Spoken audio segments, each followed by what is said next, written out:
Доброе утро, товарищи. Today we are going to talk about Russia. Huh? What? Huh? It is 1914? Ay, moja babushka. It is 1914 we are talking about, so Soviet Union has not come yet. So we will take this off and put it over here, save it for later.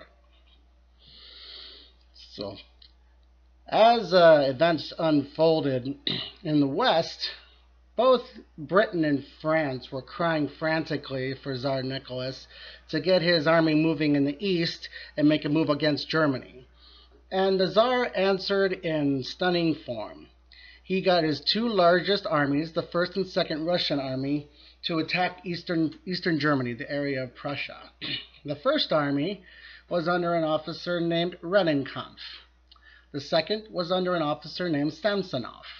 Now I need to give you some background here. There were problems between Rennenkampf and Samsonov right out the gate. Back in the Japanese-Russian War of 1905, these two had a disagreement about how the war was being done, and the two actually came into a fist fight. And here we are 9 years later, that animosity is still very much there. And so immediately he has his two largest army groups going into Germany, already divided mentally.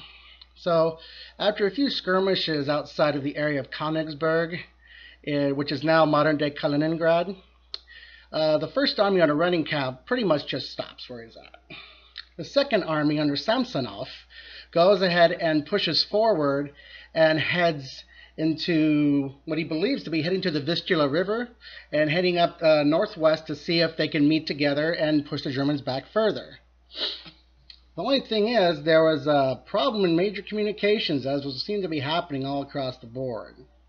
So Samsonov is marching forward all this time. Meanwhile, the German 8th Army, which originally was retreating, but the German High Command went so far as to call a retired German officer out of retirement by the name of Paul von Hindenburg, 66 years old, tenacious, rough fighter. They call him out of retirement to take command of the 8th Army.